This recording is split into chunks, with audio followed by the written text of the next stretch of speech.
Assalamualaikum sahabat sejuta kisah. Selamat datang penonton baru dan penonton setia yang selalu menanti cerita penuh hikmah dari kami. Malam itu, di sudut kota Yogyakarta yang ramai namun penuh luka tersembunyi, seorang pemuda lusuh duduk di bawah temaram lampu jalan, menatap kosong sambil menggenggam recehan terakhirnya. Angin malam menusuk, tapi yang lebih dingin adalah tatapan orang-orang yang mengabaikannya. Tak ada yang tahu, hanya dalam hitungan menit, hidupnya akan berubah oleh sebuah dentuman keras, jeritan mencekam, dan darah yang mengalir di jalan sempit tepi sungai. Siapa sangka, dari tangan seorang pengemis, nyawa seorang konglomerat akan terselamatkan. Namun sebelumnya, bagi yang beragama Islam saya sarankan untuk menuliskan sholawat Nabi Muhammad agar kelak sholawat ini menjadi saksi untuk mendapat syafaat di akhirat. Like dan subscribe ke channel ini sangat membantu menyebarkan dakwah Islam dan menjadi amal jariah. Malioboro menyalakan lampu. Cahaya kuning jatuh seperti debu hangat di atas bahu orang yang berlalu. Pedagang menggelar kain batik, sate mengepul, suara biola memintal udara yang basah oleh sisa hujan. Di ujung trotoar yang sepi, seorang pemuda berkemeja lusuh berdiri memeluk malam. Namanya Fahri. 22 tahun. Tubuhnya kurus, namun matanya menyala seperti arang yang disisakan api. Di telapak tangan kanan, ia menggenggam kaleng kecil bergores. Bunyi receh di dalamnya berderak pelan setiap kali ia menggeser langkah. Di telapak kiri, sebungkus gorengan dingin yang disisakan pedagang karena kasihan. Di dadanya, doa yang pendek. Ya Allah, kuatkan langkahku. Ia tidak berani menyebut lebih dari itu. Takut berharap terlalu tinggi. Takut menuntut lebih banyak dari yang sanggup ia bayar dengan sabar. Sejak pagi, Fahri berdiri di sudut yang sama. Mengucap terima kasih pada siapapun yang berhenti.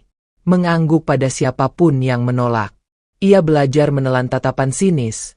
Belajar menertawakan hinaan yang menyelinap seperti angin dingin ke tulang. Kadang ia membantu mendorong gerobak yang berat. Kadang ia memungut sampah plastik untuk dijual. Setiap kebaikan kecil terasa seperti jembatan rapuh menuju hari esok. Di gubuk tepi sungai tempat ia pulang, ada seorang nenek yang menunggunya. Nenek yang rambutnya seputih abu dan telapak tangannya berurat seperti peta lama. Nenek yang selalu berkata, "Jangan biarkan hatimu jadi batu. Nak, batu tidak bisa berdoa." Kata itu menempel di kepala Fahri seperti mantra. Ia menjaga agar dadanya tetap lunak, meskipun dunia terasa keras. Menjelang maghrib, langit mengelupas menjadi jingga keemasan. Azan dari masjid gede mengalun berat, merambat sepanjang jalan. Fahri merapatkan kemeja lusuhnya. Ia berniat pulang lebih awal. Malam kemarin nenek batuk panjang, seperti ada pasir halus yang menyumbat di kerongkongan. Fahri ingin membeli obat warung, juga sekantong beras kecil, dan semoga masih cukup untuk sebatang lilin. Di jalan kecil menuju kampungnya, aspal retak seperti bibir menderita. Pohon-pohon memantulkan cahaya lampu yang baru menyala. Sungai kecil di bawah jembatan berkilau hitam.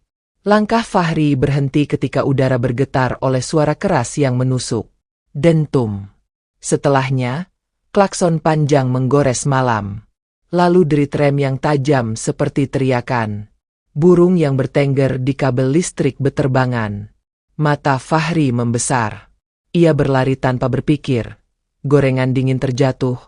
Kaleng receh bergemuruh seperti hujan logam menabrak trotoar. Tikus-tikus menyelinap. Orang pertama yang melihat berdiri mematung. Orang kedua mengangkat ponsel dan menyalakan kamera. Bibirnya berdesis pelan. Fahri tidak berhenti. Di tikungan sempit dekat jembatan, sebuah mobil mewah terbalik. Warnanya hitam mengilap, kini tergores, pecah, dan berdarah cahaya dari lampu jalan. Asap tipis keluar dari kap mesin yang renyuk. Ban berputar lambat, seolah waktu enggan menuntaskan putaran. Di dalam kabin, seorang pria paruh baya terjepit. Dahi berdarah. Nafas pendek. Mata terbuka separuh. Seperti orang yang sedang belajar mempercayai kenyataan yang pahit. Bau bensin menyengat. Bau besi. Bau debu yang tercabik. Fahri merangkak mendekat, Lututnya tergores kerikil. Tangan kirinya memegang rangka pintu yang melengkung. Tangan kanannya menyingkirkan pecahan kaca. Darah mengalir tipis di punggung jarinya. Dingin, licin. Kulitnya merinding bukan oleh takut, melainkan oleh rasa genting yang mendesak. Ia menelan ludah, menajamkan telinga. Mesin mendesis. Sungai di bawah jembatan beriak pelan. Suara orang-orang berserak seperti bayangan. Ada yang berkata hati-hati. Ada yang berkata jangan mendekat. Ada yang hanya melihat dengan mata yang ingin bercerita kepada gawai. Fahri mencondongkan tubuh. Pak, tahan. Suaramu harus kuat. Tarik napas pelan. Ia tidak tahu bagaimana ia mendengar dirinya terdengar mantap. Ia tidak pernah sekolah perawat. Ia hanya punya nyali yang dibesarkan oleh lapar dan doa. Dari kejauhan, sirene masih belum terdengar. Malam memanjang, detik direntang seperti tali yang menegangkan otot. Seorang tukang ojek berhenti di ujung tikungan. Matanya menyapu cepat, paham, dan mendekat. Jaket lorengnya basah oleh keringat. Ia menatap Fahri, hanya sepersekian detik, dan mengangguk pendek. Ayo, kita coba. Tangan yang penuh kapalan meraih tepian pintu yang ringsek. Mereka menanam tumit, mengerahkan punggung, menahan napas. Pintu meringkis seperti hewan yang terluka. Baut berderit. Udara makin berbau logam. Pria di dalam kabin mendesah. Mulutnya bergerak, menyebut nama yang tidak terdengar. Fahri menajamkan mata. Di saku dada jas mahal, ada kartu identitas metalik memantul redup. Huruf-hurufnya tampak mahal, seperti suara ruangan rapat yang bergema. Fahri tidak membaca. Ia hanya tahu bahwa di hadapannya ada nyawa yang bernilai, dan ia harus menjadi jembatan agar nyawa itu menyeberang. Lampu motor baru berhenti. Dua pasang tangan lain menyusul. Ada yang mengangkat jok, ada yang memegang senter. Cahaya putih bergetar, membuat wajah pria terjepit terlihat pucat. Di ujung jembatan, pedagang minuman berhenti berjualan.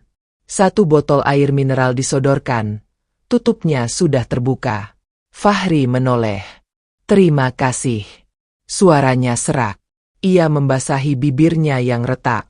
Keringat menetes ke tanah, menyatu dengan bensin yang merembes. Di antara engsel yang patah dan rangka yang menolak, akhirnya ruang selebar telapak tangan terbuka. Cukup untuk menyusupkan jemari, cukup untuk merobek sisa karet pintu. Fahri merasakan tulangnya memprotes, namun ia tidak melepaskan. Tukang ojek mengeram, otot lehernya menegang. Pintu menyerah selapis lagi. Udara dari dalam kabin keluar, membawa aroma karpet mahal yang basah. Pria itu bergerak sedikit. Itu cukup. Fahri menyusupkan tangan kiri ke ketiak pria, merangkul, dan memberi aba-aba. 1, 2, angka. Beratnya seperti beban bertahun-tahun. Tetapi tekad membuat beban menemukan roda. Mereka menarik bersamaan. Kaki pria tersangkut pedal. Ada suara kain sobek. Ada dengusan tertahan. Ada detik yang berteriak panjang. Ketika tubuh itu akhirnya lepas dari jebakan, seluruh jalan menarik napas. Dunia berhenti sebentar, seperti menunggu perintah berikutnya. Lalu semuanya bergerak lagi. Udara menemukan alirannya. Malam yang menahan napas kembali beredar. Di trotoar, Fahri meletakkan kepala pria itu di atas jaket tukang ojek yang dilipat. Ia menepuk pelan pipi yang dingin. Pak, tetap di sini. Tarik napas. Pandang lampu itu. Jangan pejamkan mata. Suaranya pelan tapi tegas. Seorang ibu menurunkan syal dari lehernya, menutup dada pria itu yang bergetar. Seorang pemuda lain berlari ke warung, meminta kain bersih. Jalan menjadi lingkaran kecil solidaritas. Fahri duduk bersila, punggungnya tegak, darah mengering di punggung tangan seperti tato sementara. Ia mendengar desau sungai, dan di sela-sela desau itu, ia mendengar neneknya seperti berbisik dari jauh. Jangan biarkan hatimu jadi batu. Nak, batu tidak bisa berdoa. Di saku celana, Kaleng kecil tadi sudah penyok. Receh memeluk pinggirnya. Terjebak, seolah ikut menahan detik. Fahri tidak memikirkan itu.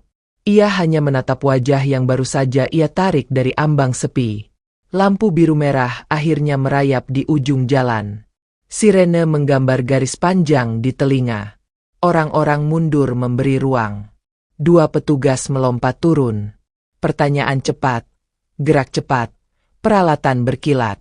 Mereka merogoh pergelangan, memasang penyangga leher, menghitung ritme napas. Fahri mundur setapak. Lututnya baru terasa sakit. Lengan kirinya pegal seperti diikat. Ia menghembuskan napas yang tadi tertahan. Dadanya meluruh. Namun tatapannya masih mengait pada sosok di tandu. Sebelum pintu ambulans tertutup, mata pria itu terbuka sekejap, menatap keluar. Pandangannya mengambang, lalu hinggap. Ada kilat kecil di sana, seperti percikan yang mencari bahan bakar. Bibirnya bergerak, menyusun kata yang terlalu pelan. Fahri tidak menangkap semuanya. Hanya satu potong yang ia dengar jelas, sejelas malam yang memantulkan lampu jalan. Terima kasih. Ambulans meluncur. Lampu biru merah memudar. Jalan kembali pada rutinitasnya, tetapi tidak benar-benar sama. Orang-orang bubar. Tukang ojek menepuk bahu Fahri sekali, lalu memasang helmnya. Ibu yang tadi menyerahkan syal merapikan dagunya, lalu kembali menuntun anaknya. Pedagang minuman membereskan botol yang terguling. Sungai di bawah jembatan mengusap batu, seakan menghapus noda yang tak nampak. Fahri berdiri pelan. Lututnya gemetar. Di ujung jembatan, lampu-lampu kota menyala lebih terang dari sebelumnya. Mungkin hanya perasaan. Mungkin memang begitu adanya. Ia memungut kaleng penyoknya. Ia menatap gorengan dingin yang berdebu, lalu membuangnya ke tempat sampah. Di dadanya, doa pendek itu berdenyut lagi. Ya Allah, kuatkan langkahku. Malam mendorongnya pulang. Ia ingin sampai ke gubuk sebelum batuk neneknya kambuh. Ia ingin menceritakan sesuatu, bukan kepada dunia, melainkan kepada sepasang telinga yang selalu percaya bahwa kebaikan tidak pernah runtuh oleh lelah. Kakinya melangkah di atas trotoar, melewati toko yang menutup pintu, melewati poster yang memudar, melewati lampu yang bergetar kecil tertiup angin. Di kejauhan, mesin mobil lain mengaum sebentar, lalu sunyi. Di balik sunyi itu, ada sesuatu yang sedang bergerak ke arahnya, pelan tapi pasti. Sesuatu yang tidak bisa ia lihat, namun akan mengubah cara ia menyebut kata esok. Sesuatu yang akan mengetuk pintunya dengan suara yang tidak ia kenal, membawa nama yang belum pernah ia dengar, dan memintanya untuk menyiapkan hati yang tetap lunak. Malah mengikuti dari belakang dengan langkah yang tenang, sementara Yogyakarta menutup kelopak matanya, menyimpan dentum barusan seperti rahasia yang belum selesai. Pagi di kampung tepi Kaligot selalu datang dengan suara ayam yang saling bersahut, aroma tanah basah dari sisa embun, dan desir angin yang membawa bau sungai. Matahari merayap pelan di antara celah pepohonan, menumpahkan cahaya lembut ke atap seng rumah-rumah reot. Di gubuk yang nyaris tak layak disebut rumah, Fahri duduk di bangku kayu, memandangi secangkir teh yang mulai kehilangan uapnya. Matanya kosong, pikirannya masih terpaut pada kejadian malam itu. Dentuman, darah, dan tatapan pria yang sempat ia selamatkan terus berputar seperti pita kaset yang enggan berhenti. Neneknya duduk di sudut, menyapu lantai dari sisa debu yang terbawa angin. Meski tubuhnya kecil dan punggungnya sudah bungkuk, tangannya tetap cekatan. Kau melamun, nak? Suara neneknya serak namun penuh kehangatan. Fahri tersentak, lalu tersenyum kecil. Tidak, Nek, cuma kepikiran saja. Ia tidak menceritakan semuanya. Baginya, cukup ia tahu bahwa ia telah berbuat sesuatu yang benar. Hari itu, seperti biasa, Fahri bersiap menuju Malioboro. Ia memasukkan kaleng kecil penyoknya ke dalam tas kain, menyalami neneknya, dan melangkah keluar. Jalan setapak menuju pusat kota masih sepi. Hanya ada beberapa tukang sayur yang mendorong gerobak, dan anak-anak kecil yang berjalan ke sekolah. Fahri melangkah santai, mencoba mengusir beban pikiran. Namun, Langkahnya terhenti di ujung jalan kampung. Di sana, sebuah mobil hitam mengilap terparkir. Mobil itu tampak asing, terlalu mewah untuk singgah di kawasan seperti ini. Jendelanya tertutup rapat, dan kilau catnya memantulkan cahaya pagi. Hatinya berdebar tanpa sebab. Pintu belakang mobil terbuka, menampilkan seorang pria berjas rapi, berkacamata hitam, wajahnya serius. "Kau yang bernama Fahri?" Suaranya dalam, tegas. Fahri menelan ludah. "Iya, saya." "Ada apa, Om?" Pria itu mendekat, lalu mengangguk kecil. "Bos saya ingin bertemu denganmu. Dia menunggumu sekarang." Ada sesuatu di nada bicaranya, campuran antara perintah dan penghormatan. Sebelum Fahri sempat bertanya, pintu depan mobil terbuka. Seorang sopir tua menatapnya sambil tersenyum tipis. "Ayo, nak, jangan khawatir." Fahri ragu sejenak. Ia menoleh ke arah rumahnya. Neneknya berdiri di ambang pintu, memegang sapu, tatapannya penuh tanda tanya. Fahri memberi isyarat bahwa ia akan segera kembali, lalu melangkah ke dalam mobil. Jok empuknya membuatnya canggung. Aroma interior yang wangi membuatnya merasa seperti sedang duduk di ruangan yang bukan miliknya. Mobil melaju pelan meninggalkan gang sempit. Jalan berganti dari aspal retak menjadi jalan raya mulus. Gedung-gedung tinggi mulai bermunculan.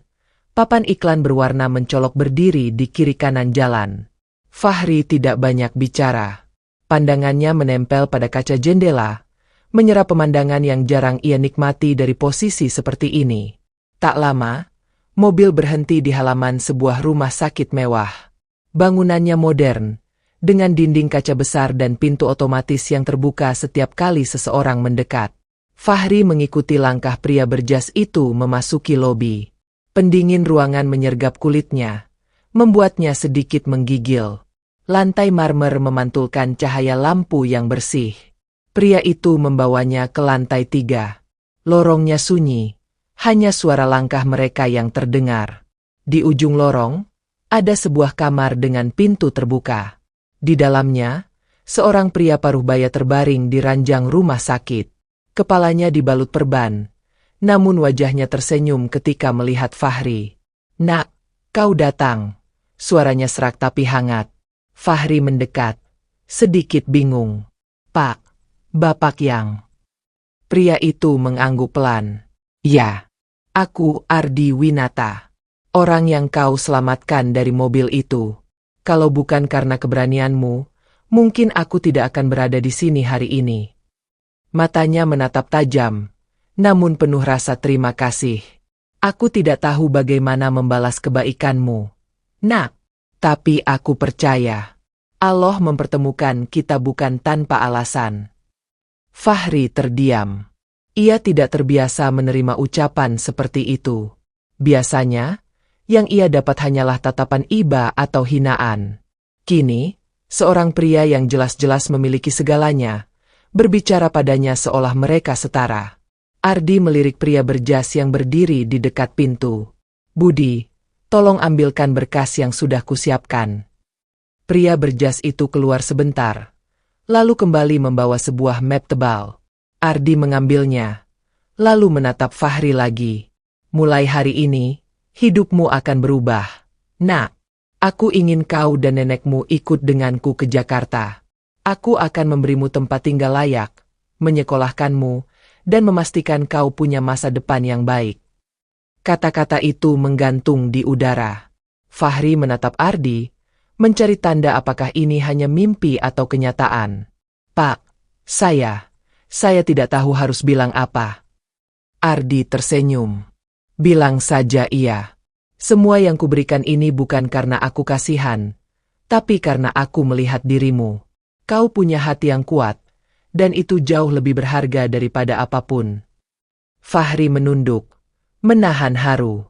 Dalam benaknya, wajah neneknya terbayang jelas.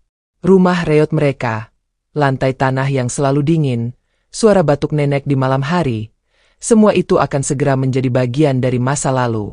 Tanpa ia sadari, matanya berkaca-kaca. "Baik, Pak, saya terima. Tapi, nenek saya, dia harus ikut. Ardi mengangguk mantap. Tentu saja. Aku akan menjemputnya sendiri. Aku ingin dia melihat tempat baru yang akan menjadi rumah kalian. Fahri menghela napas panjang. Ia tidak pernah membayangkan hari ini akan datang. Namun, di balik rasa syukur itu, ada juga rasa gugup yang merayap. Hidupnya akan berubah total. Dan perubahan sebesar itu selalu membawa sesuatu yang tak terduga. Sebelum ia sempat memikirkan lebih jauh, suara langkah kaki terdengar di lorong. Seorang perawat masuk membawa troli obat. Tatapannya sempat tertuju pada Fahri. Lalu ia tersenyum tipis. Tapi entah kenapa, senyum itu terasa menyimpan sesuatu yang tak bisa ia pahami. Mobil hitam yang membawanya tadi kini terasa seperti pintu menuju dunia yang sama sekali baru. Dunia yang mungkin menyembunyikan rahasia lebih besar dari yang ia sangka. Di luar, matahari mulai condong ke barat. Bayang-bayang gedung rumah sakit memanjang di jalan. Dan di suatu tempat, mungkin ada orang yang juga sedang memperhatikan pertemuan ini, menunggu waktu yang tepat untuk ikut campur.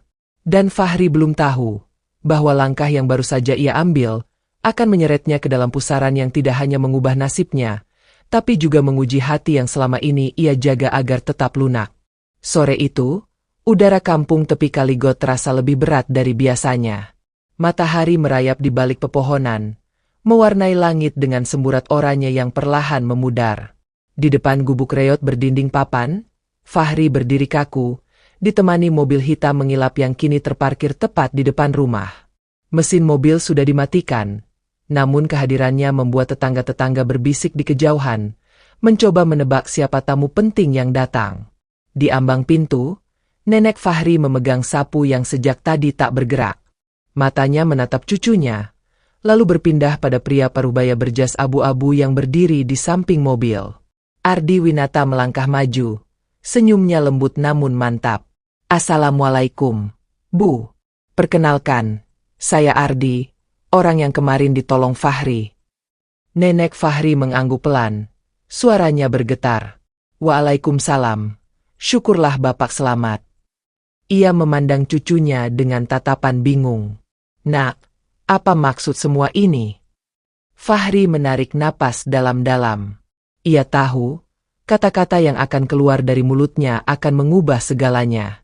Nek, mulai hari ini, kita nggak perlu lagi hidup susah di sini.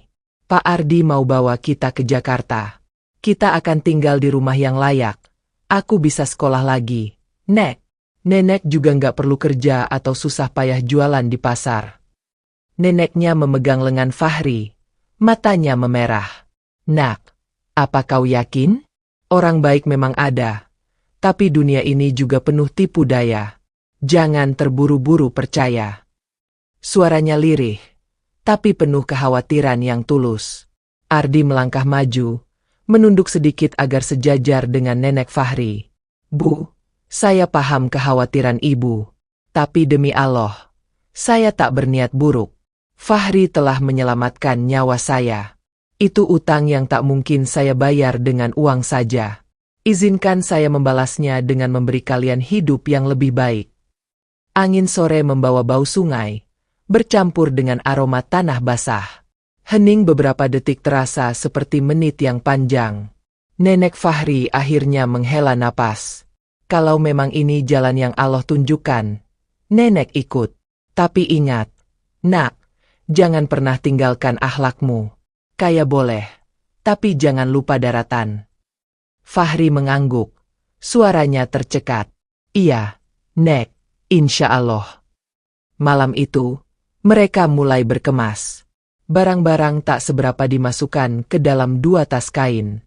Beberapa pakaian lusuh, foto hitam putih orang tua Fahri, dan sajadah tua milik nenek. Sementara itu, Ardi duduk di kursi bambu, berbincang dengan beberapa tetangga yang penasaran. Tatapan mereka bercampur antara kagum dan iri. Namun, tidak semua tatapan itu ramah.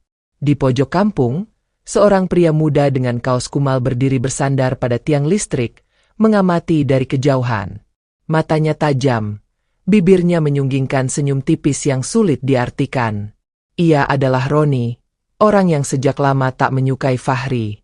Bagi Roni, kepergian Fahri adalah kabar yang aneh, dan entah kenapa, hatinya terasa panas mendengarnya. Malam semakin larut. Bintang mulai muncul satu persatu. Fahri duduk di depan rumah, memandangi sungai yang mengalir tenang. Suara jangkrik menjadi latar yang menenangkan, tapi di hatinya, gelombang tak menentu berputar. Ia senang, tapi juga takut. Bagaimana jika hidup barunya nanti tak seperti yang ia bayangkan? Bagaimana jika ia tak sanggup beradaptasi? Neneknya duduk di sebelah, memegang tas kain yang sudah terisi penuh. Nak, kau ingat waktu kecil, kau sering bilang mau keluar dari kampung ini? Besok, itu akan jadi kenyataan. Tapi ingat, jangan sampai kota membuatmu lupa dari mana kau berasal. Fahri menatap wajah neneknya yang keriput, lalu memegang tangan tuanya. Aku janji, Nek, aku nggak akan berubah. Keesokan paginya, matahari baru saja terbit ketika mobil hitam itu kembali terparkir di depan rumah. Sopir dan asisten Ardi membantu memasukkan barang-barang ke bagasi. Beberapa tetangga berdiri di pinggir jalan, menonton dengan rasa penasaran yang tak bisa disembunyikan. Saat pintu mobil dibuka, Fahri membantu neneknya masuk lebih dulu. Ia menoleh sebentar ke rumah yang telah menjadi saksi seluruh perjalanan hidupnya. Setiap retakan dinding, setiap paku karatan di pintu, semua tersimpan dalam ingatan. Ia tahu, setelah ini, mungkin ia tidak akan pernah tinggal di sini lagi. Namun, sebelum ia bisa masuk ke mobil, Roni muncul dari kerumunan. Wih, hebat juga kau, RI, baru nolong orang kaya sehari, langsung dibawa ke Jakarta. Jangan-jangan, ada apa-apanya, ya? Nada suaranya sinis, matanya menatap penuh kecurigaan. Fahri menatapnya sebentar, lalu memilih diam. Tidak ada gunanya membalas. Ardi yang melihat kejadian itu hanya tersenyum tipis, lalu berkata, kadang, yang dengki cuma butuh waktu untuk menyadari kalau rezeki orang lain bukan ancaman. Mobil pun melaju, meninggalkan kampung kecil itu. Jalanan berubah dari sempit berdebu menjadi lebar beraspal mulus. Pepohonan berganti menjadi deretan bangunan kota. Fahri bersandar di kursi, melihat pemandangan berganti cepat di luar jendela. Neneknya memegang tas di pangkuan, bibirnya berkomat-kamit melafalkan doa. Namun, saat mobil mulai meninggalkan batas kota, Fahri merasakan sesuatu yang aneh. Sebuah motor tua mengikuti dari kejauhan. Jaraknya tak pernah terlalu jauh. Sopir Ardi sempat melirik lewat kaca spion, namun tidak berkata apa-apa. Fahri mencoba mengabaikannya, tapi perasaan tidak enak itu terus menggelayuti pikirannya. Ia tidak tahu bahwa bayangan yang mengikuti mereka di jalan itu akan kembali dalam hidupnya, membawa masalah yang jauh lebih besar dari yang pernah ia bayangkan. Dan di kursi belakang mobil itu, di antara ketenangan neneknya dan senyum tenang Ardi, hati Fahri mulai merasakan, petualangan ini belum tentu hanya soal kehidupan yang lebih baik. Mungkin, ini juga awal dari ujian terbesar dalam hidupnya. Jakarta menyambut mereka dengan dentuman lalu lintas yang tak pernah berhenti, deru kendaraan yang saling bersahut, dan udara yang dipenuhi aroma campuran bensin serta asap jalanan. Mobil hitam itu meluncur melewati deretan gedung tinggi berlapis kaca yang memantulkan sinar matahari siang. Fahri menatap keluar jendela, matanya tak berkedip, seperti anak kecil yang pertama kali melihat dunia yang begitu berbeda dari kampungnya. Neneknya duduk di samping, sesekali menarik napas panjang, antara kagum dan canggung. Ardi yang duduk di kursi depan sesekali menoleh sambil tersenyum. Kalian akan terbiasa. Jakarta memang ramai, tapi kalau tahu caranya, kota ini bisa memberi banyak peluang. Setelah hampir 1 jam perjalanan, mobil memasuki sebuah kawasan perumahan elit. Jalan-jalannya lebar, rindang oleh pepohonan yang tertata rapi. Di kanan kiri, rumah-rumah megah berdiri dengan arsitektur yang memancarkan kemewahan. Akhirnya, mobil berhenti di depan sebuah gerbang besi tinggi yang terbuka otomatis. Di dalam, halaman luas terbentang, rumputnya terpangkas rapi, dihiasi taman bunga dan kolam kecil dengan air mancur. Rumah itu sendiri menjulang 2 lantai, dindingnya berwarna putih gading, jendelanya besar-besar dengan tirai tebal. Fahri menelan ludah. "Nek, ini rumah kita sekarang." Suaranya nyaris tak terdengar. Ardi tersenyum. "Mulai hari ini, iya, kalian tinggal di sini bersama saya. Anggap saja rumah ini rumah kalian sendiri." Begitu masuk, hawa sejuk pendingin ruangan menyapu tubuh. Lantai marmer putih berkilau memantulkan cahaya lampu gantung kristal di langit-langit. Nenek Fahri menatap sekeliling dengan mata membesar, seolah takut menyentuh apapun. Seorang wanita parubaya berpakaian rapi datang menyambut. "Selamat datang, Pak. Ini kamar yang sudah kami siapkan untuk mereka." Ia mempersilakan Fahri dan neneknya menuju sebuah kamar di lantai bawah, cukup luas, dengan ranjang empuk, lemari besar, dan jendela menghadap taman. Saat semua barang bawaan mereka sudah ditata, Fahri duduk di tepi ranjang. Ia mencoba merasakan kenyamanan kasur yang empuk, tapi anehnya, rasa nyaman itu justru membuatnya sedikit gelisah. Semua ini terlalu cepat, terlalu besar untuk ia cerna.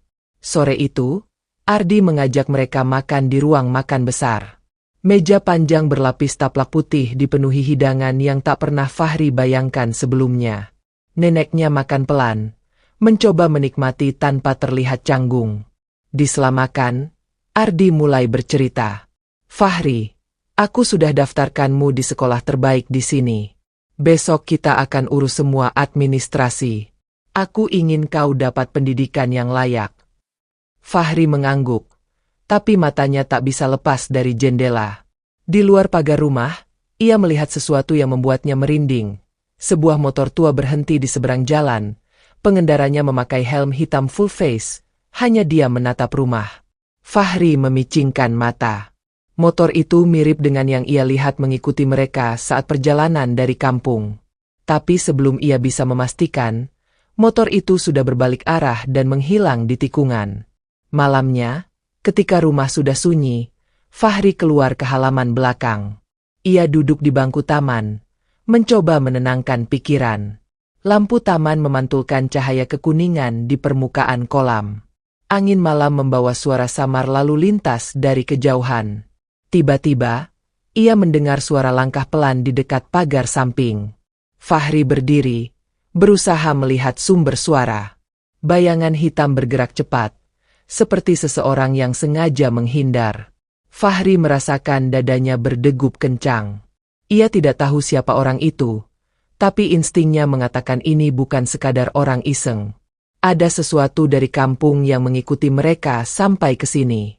Sesuatu yang tidak ingin ia lepaskan begitu saja. Di lantai atas, dari balik jendela kamarnya, Ardi berdiri memperhatikan Fahri di taman. Ekspresinya sulit dibaca, antara rasa prihatin dan kewaspadaan yang tersembunyi.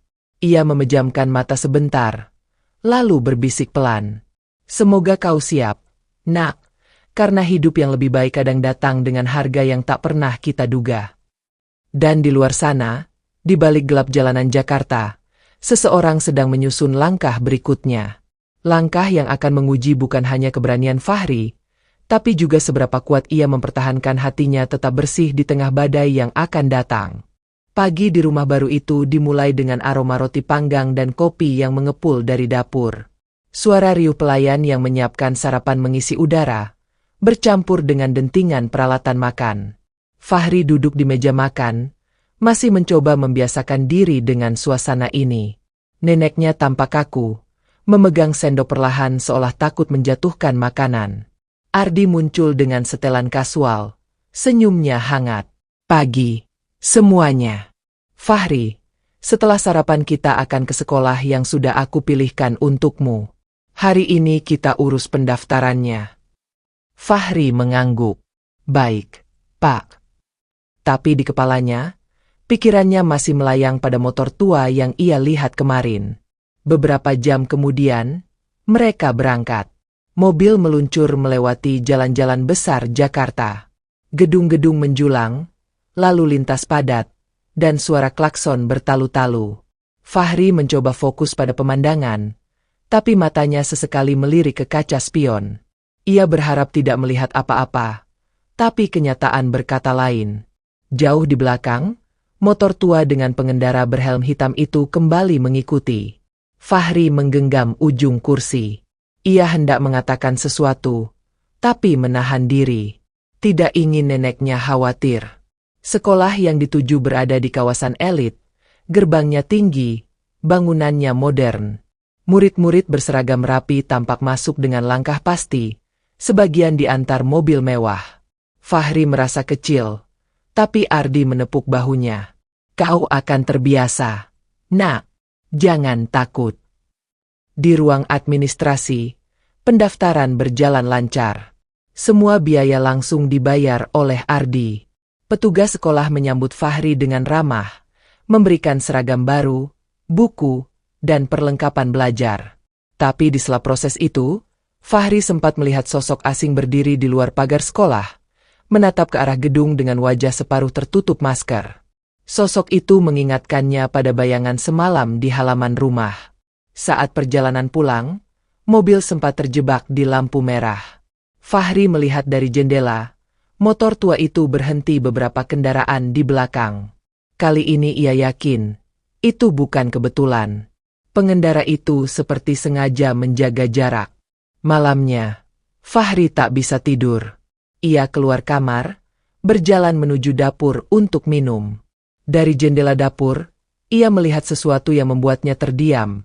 Bayangan bergerak cepat di dekat pagar belakang. Seolah ada yang mengamati rumah dari luar. Fahri melangkah ke pintu belakang, membukanya perlahan. Udara malam menyergap, dingin menusuk. Lampu taman berpendar redup. Tak ada siapa-siapa. Tapi perasaan diawasi itu begitu kuat.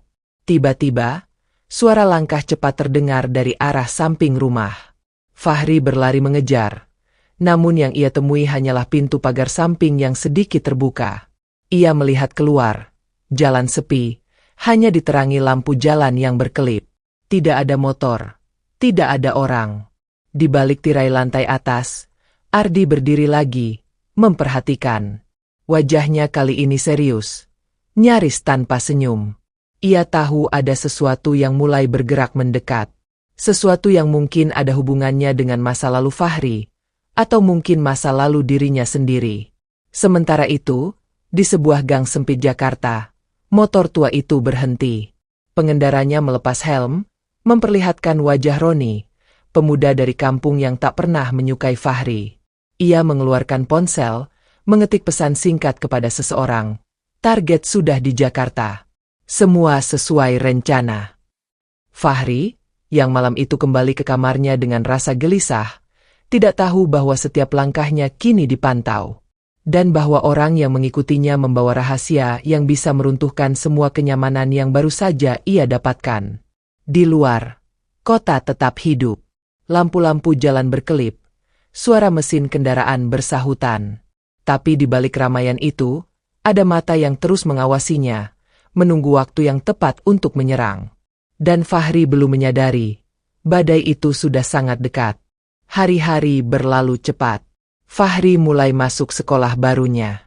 Ia mengenakan seragam yang masih kaku, berjalan ke dalam gedung megah dengan langkah ragu. Sekolah itu seperti dunia lain, koridor bersih, murid-murid berbicara dengan aksen Jakarta, beberapa melirik ke arah Fahri dan berbisik-bisik. Ia tahu, penampilannya masih berbeda. Wajah kampungnya, tubuhnya yang lebih kurus dari kebanyakan teman, dan caranya berbicara membuatnya terasa asing. Tapi ia menunduk dan tetap melangkah. Satu-satunya yang membuat hari-harinya terasa ringan adalah ingatan pada nenek. Setiap kali ia pulang dan melihat nenek duduk di taman belakang sambil merajut benang tua, hatinya tenang. Dan setiap malam, sebelum tidur, mereka masih duduk berdua, berdoa bersama di lantai kamar, sebagaimana dulu di gubuk sederhana mereka. Namun malam itu berbeda. Saat Fahri pulang dari sekolah, ia mendapati neneknya duduk di kursi taman dengan wajah pucat. Tangannya bergetar, dan napasnya terengah. Fahri panik, segera memanggil pelayan rumah. Ardi yang sedang berada di luar kota langsung diberi kabar. Dalam waktu singkat, Nenek dilarikan ke rumah sakit. Di ruang IGD, suara monitor berdetak, selang infus menggantung di sisi ranjang. Dokter keluar dengan wajah serius. Kondisi beliau melemah karena kelelahan dan usia. Tapi kami sudah berikan perawatan. Sementara harus dirawat inap beberapa hari. Fahri duduk di samping ranjang, menggenggam tangan keriput itu erat. Wajah neneknya tampak tenang, tapi lemah. Nak, nenek minta maaf. Mungkin nenek nggak kuat lagi ikut terus, gumamnya. Fahri menahan air mata, menunduk. Jangan bicara seperti itu, Nek. Fahri belum siap. Di balik jendela kaca ruang rawat, seorang pria berjaket hitam berdiri diam. Wajahnya tertutup masker, hanya matanya yang terlihat tajam menatap ke dalam. Ia mengamati dengan tenang, lalu memutar badan dan pergi ke arah lift. Tak ada yang memperhatikan sosok itu, dan itu yang membuatnya leluasa. Malam harinya, Fahri tak bisa tidur. Ia memilih duduk di depan meja belajar di kamar, membuka lembar-lembar buku, tapi tak satu pun kata bisa ia pahami. Pikirannya kacau. Ia merasa hidupnya seperti diayun dari satu ujung ke ujung lain, dari gubuk sederhana ke rumah mewah, dari ketenangan kampung ke gelisahnya kota besar, dan kini, ancaman yang belum jelas bentuknya, tapi terasa nyata. Sebuah notifikasi masuk ke ponselnya. Pesan dari nomor asing. Kau beruntung sekarang. Tapi hidup tak selamanya di atas. Hati-hati, Fahri. Fahri terdiam. Jari-jarinya gemetar saat memegang ponsel. Ia mencoba membalas, tapi pesan itu sudah dihapus pengirimnya. Tak ada jejak. Keesokan harinya, Fahri memutuskan untuk menceritakan semuanya pada Ardi. Saat pria itu pulang dari dinas luar kota, mereka duduk di ruang kerja yang sunyi, hanya suara jam dinding yang berdetak pelan. Ada yang mengikuti saya sejak dari kampung. Pak, saya rasa orang itu punya niat buruk. Ardi mengernyit. Siapa? Kau tahu siapa dia? Fahri menggeleng. Saya curiga dia dari kampung. Namanya Roni. Dulu sering ganggu saya. Tapi sekarang saya nggak tahu dia ngapain di sini. Ardi menatap Fahri dalam-dalam. Kau yakin? Saya lihat dia di dekat rumah. Di sekolah. Bahkan di rumah sakit waktu nenek dirawat. Ardi berdiri, berjalan ke rak bukunya, lalu kembali membawa sebuah map. Aku punya banyak koneksi di kota ini. Kalau benar ada yang mengincarmu, kita harus selidiki. Fahri mengangguk pelan. Di dalam hatinya, ia tahu, Roni bukan orang sembarangan. Ia mungkin terlihat seperti pemuda kampung biasa, tapi dari sorot matanya, Fahri tahu, ada sesuatu yang disembunyikan. Dan kekhawatiran itu terbukti malam itu juga. Sekitar pukul 2 dini hari, suara pelan dari halaman belakang membangunkan Fahri. Ia bangkit, membuka tirai kamar, dan melihat sesuatu yang membuat jantungnya nyaris copot. Pagar belakang terbuka. Lampu taman mati. Fahri mengambil senter kecil dan turun perlahan. Rumah itu sepi. Pelayan tidur. Ardi mungkin sudah terlelap di lantai atas. Ia menapaki koridor menuju halaman, setiap langkah terasa berat dan penuh kecurigaan. Saat ia tiba di ujung taman, sinar senter menangkap sosok bayangan berjongkok di dekat jendela dapur. Fahri menyorot langsung ke arah itu. Siapa? Teriaknya. Bayangan itu berdiri cepat. Sosok lelaki dengan jaket hitam. Mata mereka bertemu hanya sedetik, tapi cukup untuk Fahri mengenali wajah itu. Roni. Roni berbalik dan melompat melewati pagar. Fahri berlari mengejarnya. Namun saat ia sampai di pagar, hanya ada keheningan dan jalan kosong. Tak ada motor. Tak ada jejak. Fahri kembali ke dalam rumah dengan napas terengah. Pagi harinya, ia memberanikan diri memeriksa kamera CCTV rumah. Tapi anehnya, file di jam tersebut kosong. Seolah ada yang sudah lebih dulu menghapus rekaman itu. Dan saat ia kembali ke kamar, di bawah pintu, tergeletak secari kertas lusuh. Tulisannya hanya satu baris. Kau pikir hidupmu aman sekarang? Tangan Fahri gemetar. Ia tahu, ini baru permulaan. Roni tak sekadar mengikuti. Ia sedang menyusun sesuatu. Dan kali ini, bukan hanya Fahri yang menjadi sasaran, tapi semua orang yang kini ia anggap rumah. Di luar, hujan turun pelan. Rintik-rintik air jatuh ke halaman, membasahi jejak yang tak sempat terhapus. Dan dalam gemuruh halus hujan malam itu, sebuah dendam perlahan membuka lembarannya. Bab yang tak akan bisa ditutup, kecuali dengan luka. Pagi datang tanpa damai. Hujan yang turun semalaman meninggalkan bekas basah di teras rumah, dan juga di hati Fahri yang kini tak pernah benar-benar tenang. Setiap suara kecil membuatnya waspada. Setiap ketukan pelan terasa seperti ancaman tersembunyi. Dan setiap tatapan asing di jalan seperti menelanjangi rahasianya. Nenek belum pulang dari rumah sakit. Fahri mengunjunginya pagi itu sebelum berangkat sekolah. Ia membawa bubur hangat dalam termos kecil, membenarkan selimut di dada sang nenek, dan memegang tangan keriput itu sejenak lebih lama dari biasa. Tak satu pun dari mereka mengucapkan kekhawatiran, tapi keheningan di antara mereka cukup untuk menyampaikan segalanya. Sepulang sekolah, Fahri duduk di ruang kerja Ardi. Ia sudah tak tahan menyimpan rasa gelisah sendiri. Ardi memandang pemuda itu dengan serius. "Kau yakin orang itu Roni?" Fahri mengangguk pelan. "Saya hafal matanya, Pak." Tatapannya nggak berubah sejak di kampung. "Tapi kenapa dia bisa tahu kita di sini? Bagaimana dia bisa hapus rekaman CCTV? Ini bukan sekadar dendam lama." Ardi terdiam lama. Lalu, ia bangkit dan mengambil sebuah map dari laci terkunci. Ia membukanya perlahan, memperlihatkan beberapa lembar dokumen. Salah satunya adalah fotokopi laporan kejadian lama di Yogyakarta. "Dengar baik-baik, Fahri. Ada satu hal yang belum aku ceritakan." Fahri menajamkan telinga.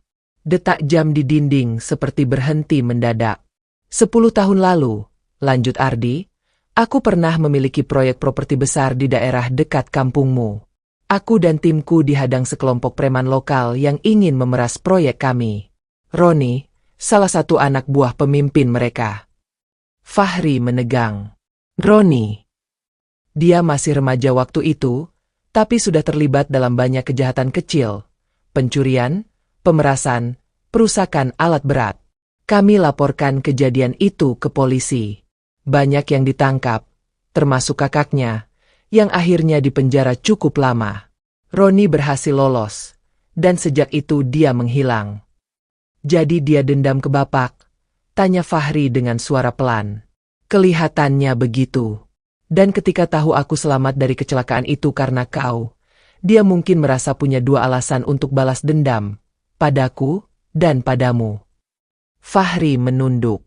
Kini semuanya mulai masuk akal. Tatapan penuh benci itu. Langkah-langkah bayangan di malam hari. Pesan ancaman. Semua bukan hanya karena iri, tapi karena dendam lama yang menyatu dengan rasa benci yang diwariskan. "Aku akan pasang pengamanan tambahan," lanjut Ardi. "Dan mulai hari ini, kita pakai sopir pribadi untuk antar jemput sekolah. Aku juga akan selidiki apakah ada orang dalam yang membocorkan keberadaan kita." Fahri hanya bisa mengangguk. Tapi jauh di dalam hatinya, ia merasa, Roni bukan sekadar pelaku tunggal. Ada sesuatu yang lebih besar yang ia bawa. Mungkin jaringan. Mungkin masa lalu yang belum sepenuhnya beres. Dan mungkin rahasia tentang Ardi yang belum seluruhnya terungkap. Malam harinya, Fahri memutuskan membersihkan kamar bawah tempat biasa ia dan nenek berbagi waktu. Saat sedang merapikan laci tua, ia menemukan sebuah buku kecil berwarna coklat. Tampaknya buku harian. Ia membukanya perlahan, berharap itu milik neneknya. Namun begitu halaman pertama terbuka, jantungnya berdebar. Tulisan tangan rapi. Isinya, "Hari ini, aku menyelamatkan seorang pria dari mobil yang hampir meledak. Aku tidak tahu siapa dia, tapi aku merasa Allah sengaja mempertemukan kami." Itu tulisan Fahri. Tapi ia tak pernah merasa menulisnya. Fahri membalik halaman berikutnya. Ada potongan kertas koran yang direkatkan di sana. Judulnya, Ardi Winata, pengusaha properti selamat dari kecelakaan tragis di Yogyakarta. Di bawah artikel, sebuah kalimat ditulis tangan. Kalau sesuatu terjadi padaku, cari file di belakang lemari taman. Fahri tercekat. Ia segera berlari ke taman belakang, tempat nenek biasa duduk. Di belakang lemari kecil tempat menyimpan alat kebun, ia menemukan celah sempit yang tertutup papan kayu tua. Saat dicongkel, keluar satu map tipis berisi foto-foto lama. Dan di sana, ia menemukan sesuatu yang membuat lututnya lemas. Foto Ardi Winata bersama seorang pria yang sangat mirip dengan ayah Fahri. Tapi yang paling mengejutkan, ada satu surat dalam map itu. Tulisannya, "Untuk Fahri. Maafkan nenek menyembunyikan ini. Tapi kau harus tahu, Ardi bukan orang asing. Dia bukan hanya pengusaha yang kau selamatkan. Dia pernah mengenal ayahmu. Bahkan, mereka pernah bersahabat sebelum semuanya berubah." Fahri terduduk. Kepalanya berputar. Semua kebaikan yang selama ini ia terima, apakah itu benar-benar karena balas budi? Atau karena rasa bersalah yang disembunyikan? Dan jika benar, apa yang sebenarnya terjadi antara Ardi dan ayahnya? Kenapa hubungan mereka berakhir? Dan kenapa semua jejak tentang ayahnya seolah hilang dari kampung? Langit malam tertutup awan tebal. Petir berkilat di kejauhan. Angin berembus kencang, menggoyangkan tirai jendela. Di luar pagar rumah, seseorang berdiri dalam gelap, memandangi jendela kamar Fahri. Dan di genggamannya, sebuah foto lama yang sudah kusut.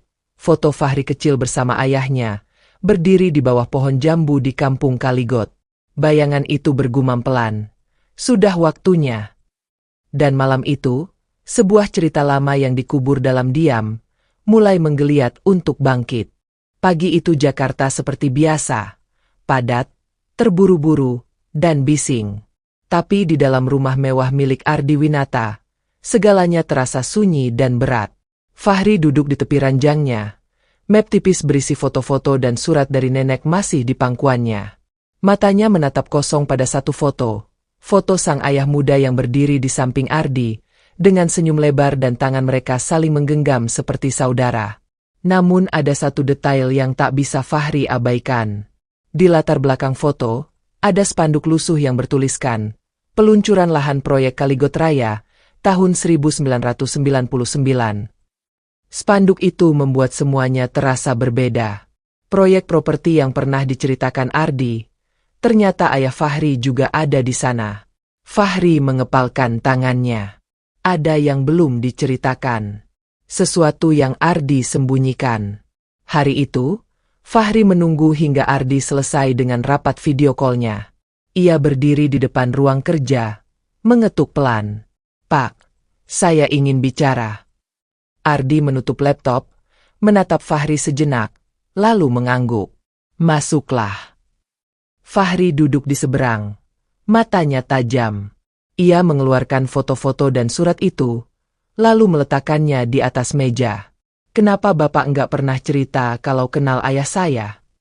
Ardi terdiam. Untuk pertama kalinya sejak Fahri mengenalnya, raut wajah lelaki itu tampak goyah. Ia menghela napas panjang, lalu mengambil foto itu. Jemarinya bergetar saat menyentuh permukaannya. "Ayahmu, Satria, adalah sahabat terbaikku dulu." Suaranya lirih. "Kami memulai semuanya bersama.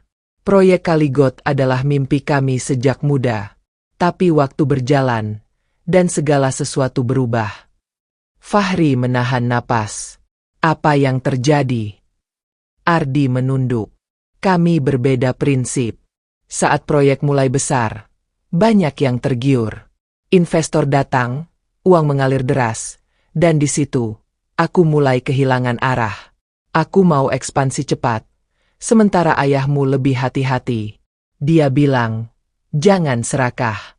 Tapi aku keras kepala." Ia berhenti sejenak. Matanya mulai memerah. Aku menyetujui perjanjian besar dengan pihak ketiga tanpa persetujuan Satria. Saat dia tahu, semuanya sudah terlambat.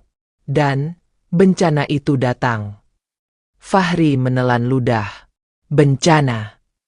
Lahan yang kami bangun ternyata bermasalah. Ada sengketa tanah dengan warga. Warga menggugat. Proyek dihentikan. Satria difitnah sebagai otak penggelapan karena semua berkas ada di tangannya. Aku diam saja. Kalimat itu menampar Fahri seperti tamparan dingin di wajah. Bapak biarkan ayah saya dituduh. Ardi menunduk. Aku pengecut. Aku takut kehilangan semuanya. Dan setelah itu, Satria menghilang. Tak ada yang tahu kemana dia pergi. Tapi aku selalu dihantui rasa bersalah. Dan saat aku sadar, Allah memberiku kesempatan kedua lewat dirimu. Fahri berdiri. Kepalanya penuh. Nafasnya berat. Jadi semua ini, sekolah, rumah, bantuan, semua karena rasa bersalah. Bukan hanya itu, Fahri, suara Ardi bergetar. Juga karena aku melihat Satria dalam dirimu. Kebaikanmu, keberanianmu, dan kejujuran yang aku hancurkan dulu, sekarang hidup lagi dalam dirimu. Fahri tidak menjawab. Ia melangkah keluar dengan dada sesak, meninggalkan Ardi yang duduk terdiam di balik meja besar yang kini terasa hampa. Sore itu, Fahri pergi ke rumah sakit seorang diri. Ia duduk di samping ranjang nenek, menggenggam tangan renta itu sambil menunduk dalam diam. Nenek membuka mata perlahan. Lalu tersenyum samar. Kau tahu sekarang, nak? Fahri mengangguk pelan. Iya, Nek. Semua yang selama ini kita alami, ternyata bukan kebetulan. Nenek mengelus punggung tangannya. Allah tidak pernah salah merancang cerita. Kau dipertemukan dengan masa lalu, bukan untuk dihancurkan, tapi untuk memperbaiki apa yang dulu rusak. Fahri menatap langit-langit. Di luar, langit Jakarta menggelap perlahan, tapi matanya menatap jauh ke dalam, seperti melihat kembali jejak-jejak luka yang belum sepenuhnya kering. Malam harinya, Fahri kembali ke rumah. Ia melewati taman, melewati kamar yang kini terasa sunyi. Saat masuk ke kamarnya, ponselnya berdering. Nomor tak dikenal. Ia mengangkatnya. Suaranya datar, dalam, dan dingin. Kau sudah tahu masa lalu itu. Bagus. Tapi kau belum tahu semuanya. Temui aku di lokasi proyek Kaligot lama. Sendirian. Atau nenekmu akan jadi bagian dari cerita berikutnya. Suara itu ditutup dengan tawa pendek yang membuat darah Fahri membeku. Jantungnya berdentum. Nafasnya sesak. Ini bukan hanya tentang masa lalu. Ini tentang sesuatu yang jauh lebih gelap. Dan kini, ia tak bisa mundur. Tidak ketika nyawa orang yang paling ia cintai jadi taruhan. Di luar jendela, lampu-lampu kota berkedip. Tapi bagi Fahri, malam itu terasa gelap seolah tak ada cahaya yang cukup untuk menuntunnya lagi. Yang ada hanya tekad. Dan dalam diam, ia mulai menyiapkan diri untuk menghadapi kebenaran yang lebih mengerikan dari semua yang pernah ia bayangkan. Karena besok, ia akan kembali ke tempat semuanya dimulai. Ke Kaligot. Ke tanah yang pernah merebut ayahnya. Dan kini mungkin mengincar hidupnya juga. Fahri berdiri di depan cermin kamarnya, menatap pantulan wajahnya sendiri. Mata itu masih muda, tapi di balik lingkar gelapnya kini terpendam sesuatu yang lebih tua dari usianya. Beban rahasia, dendam masa lalu, dan ketakutan akan kehilangan. Tangannya mengepal erat di sisi tubuh.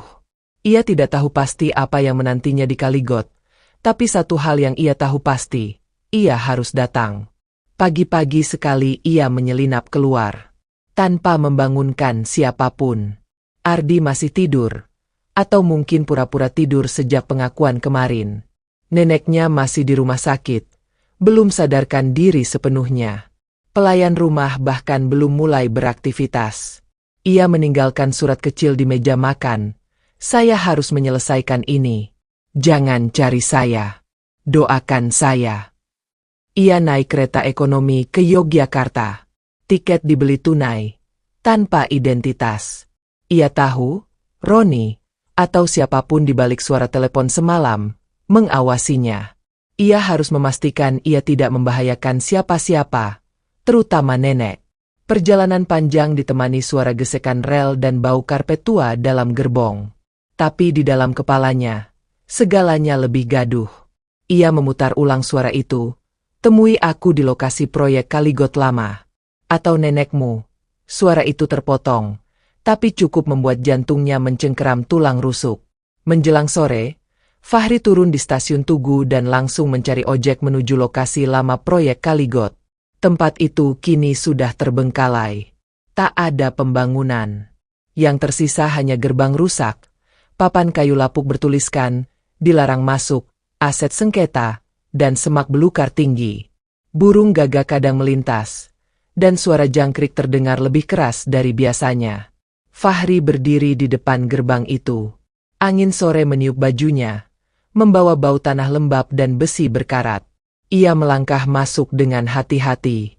Setiap langkah seperti menjelajahi waktu, menuju masa lalu yang telah dikubur, tapi kini menggeliat bangkit. Di tengah lapangan tanah luas itu, ada bangunan setengah jadi. Dindingnya belum diplester. Atapnya sebagian runtuh. Itulah tempat yang ditunjukkan dalam foto lama. Tempat di mana ayahnya pernah berdiri di samping Ardi. Dan di sanalah dia, Roni. Berdiri di tengah bangunan itu, mengenakan jaket hitam dan celana sobek. Wajahnya penuh luka lama yang belum sembuh. Di tangannya ada telepon genggam, dan di sampingnya, seorang pria bertopi hitam dengan tas selempang lusuh, seperti orang suruhan. Kau datang juga, gumam Roni sambil tertawa sinis. Fahri menahan emosinya. Apa yang kau mau? Roni berjalan pelan mengelilingi Fahri, seolah menilai mangsanya. Dulu ayahmu dihancurkan oleh Ardi. Kini kau dijadikan alat penghapus dosanya. Lucu, bukan? Apa hubunganmu dengan ayahku? Suara Fahri dalam dan tegas. Roni berhenti di depan Fahri. Matanya menatap tajam. Ayahmu pernah menyelamatkan hidup kakakku. Tapi ketika Ardi menjebak dia, ayahmu memilih diam, demi melindungi keluargamu. Dia tahu kalau dia melawan, keluarganya akan diancam. Fahri menggigit bibir. Kenapa kau menyalahkanku? Karena kau, anak yang beruntung. Kau mendapat semua belas kasihan yang seharusnya bukan milikmu. Ayahmu mati dalam diam, sementara kau hidup dengan limpahan harta dari musuhnya. Dia bukan musuh, desis Fahri. Dia menyesal. Penyesalan tidak menghapus kesalahan, bentak Roni. Kau tahu apa yang Ardi lakukan? Dia buat laporan palsu, bukti palsu. Semua disusun rapi agar proyek tetap jalan. Sementara ayahmu jadi kambing hitam. Kakakku dipenjara. Ayahmu hilang entah kemana. Dan keluargaku hancur. Fahri menunduk. Sekarang semuanya mulai terhubung. Ia mengerti mengapa Roni begitu membenci. Lalu kenapa libatkan nenekku? Tanyanya perlahan. Roni mendekat. Karena itu satu-satunya cara agar kau mendengarku. Fahri menarik napas panjang. Kau mau aku lakukan apa? Buka aibnya. Tunjukkan pada dunia siapa Ardi sebenarnya. Rekam pengakuanmu. Aku punya semua dokumen pendukung. Video wawancara saksi lama. Dan sekarang, kau, anak dari korban, harus bersaksi. Fahri terdiam. Hatinya guncang. Ia tak ingin membalas Ardi dengan kebencian. Tapi ia juga tak bisa menutup mata atas kebenaran. Ia ingin keadilan. Tapi tidak seperti ini. Bukan dengan ancaman. Aku akan bicara, ucapnya akhirnya. Tapi bukan karena kau paksa. Karena aku ingin tahu siapa sebenarnya ayahku. Dan aku ingin dunia tahu kebenarannya. Roni terdiam sejenak. Lalu menyerahkan flash disk.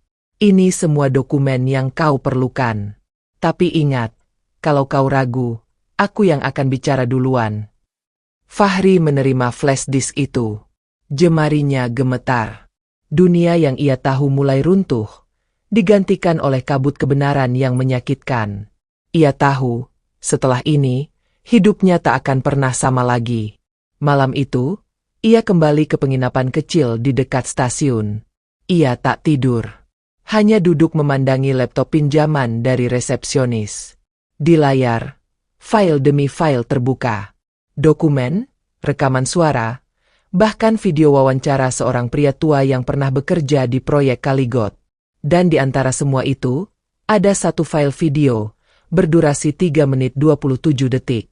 Berjudul, Pengakuan Terakhir Satria. Dengan tangan gemetar, Fahri menekan tombol play. Di layar, muncul sosok yang tak asing. Wajah ayahnya. Mata itu, senyum itu, persis seperti yang selalu diceritakan nenek. Dan suara itu pun terdengar. Kalau kau menonton ini, berarti kau sudah cukup dewasa untuk tahu. Ayahmu bukan lari. Ayahmu dilenyapkan dari cerita. Tapi ingat, nak, kebenaran itu milik orang yang berani membawanya keluar dari gelap. Layar gelap. Fahri menutup laptop perlahan. Ia menangis, bukan karena lemah, tapi karena akhirnya, semua yang ia pertanyakan, mulai menemukan cahaya. Namun cahaya itu tak datang tanpa luka. Dan di balik pintu kamar penginapan, seseorang berdiri diam. Telinganya menempel pada dinding, mendengarkan, mengamati. Karena meskipun Fahri mengira ia datang sendirian ke Kaligot, ternyata tidak. Bayangan masih membuntuti. Dan mereka belum selesai. Fajar menggeliat dari balik bukit-bukit kecil Kaligot. Embun masih menggantung di pucuk-pucuk ilalang ketika Fahri berdiri di tengah tanah terbuka yang dulu disebut proyek mimpi. Di tangannya, flash disk kecil berisi semua bukti dan pengakuan yang selama ini tersembunyi. Di dadanya, denyut ketegangan mengalahkan deru angin pagi. Ia tak sendiri. Di belakangnya berdiri Ardi Winata, tanpa jas, tanpa pengawal. Hanya mengenakan kemeja sederhana dan wajah yang tak bisa disembunyikan. Campuran takut, bersalah, dan pasrah.